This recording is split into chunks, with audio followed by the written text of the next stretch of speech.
Why won't your twin flame contact you? Why is your twin flame not communicating with you? Well, let's find out. I'm Breann, a master's certified ascension coach with Twin Flames Universe. And today we're going to find out why your twin flame is not contacting you or why they're not communicating with you.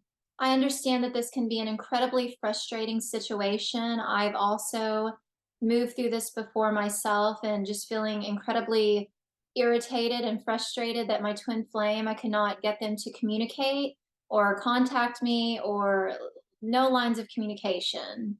I've experienced the blocking, the runner chaser, you name it, I've experienced it. But why does that happen? And if you know a little bit about twin flames, then you automatically know that your twin flame is your divine counterpart. And because they're your divine counterpart, they are you, essentially you in another body. And one is the divine masculine and one is the divine feminine.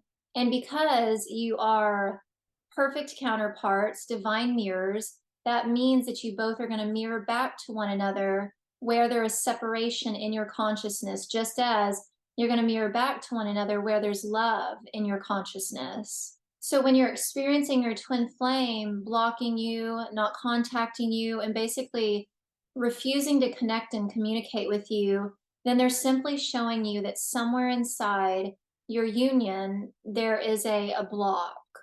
And you may feel like, okay, well, yes, but I am communicating and I am contacting and connecting with myself. So now this doesn't even make any sense. But you got to understand that it goes much, much deeper than you may realize. And yes, you are communicating, connecting, and contacting yourself on some level. You are, you're present with yourself every day. But the kind of communication that we're talking about is a very deep soul connection with self. And you would be surprised at all of the places in our consciousness where we might not be communicating with ourselves. Our consciousness is large and expansive and vast. And so you see, and you're present with where you are at right now, but there's probably many different aspects and components of you that you've probably forgotten about. Essentially, it's coming back into contact with your divine self, who you were created to be. And that can require one to move through layer after layer after layer of blocks and illusions of separation. But don't get disheartened. It's not a hard process. There will be challenges and lessons in the unpacking of, but know that also too, you don't have to be in perfect connection and communication with yourself in order to experience that with your twin flame. It's really just like utilizing your full willpower and choosing to communicate with all of yourself and to connect with all of yourself.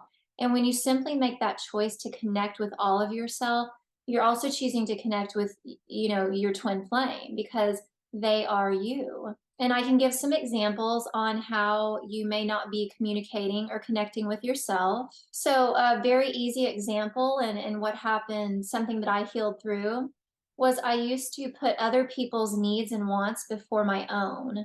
And what that looked like is it kind of like an energy of people pleasing, where, whoever was close to me, friends, family members, I always wanted to make sure that they were happy before I checked in on, well, what my happiness was or what my needs or wants were. So I didn't know it at the time, but what was happening in that process is that I was abandoning myself and I wasn't connecting or communicating with myself. I was basically had my back turned on what I needed and wanted and was so focused on, trying to fill another person's cup or trying to fulfill another person's needs and wants. And what I didn't know is that wasn't for me to do. We all are connected to divine source. We're connected to God, and we don't have to make each other happy.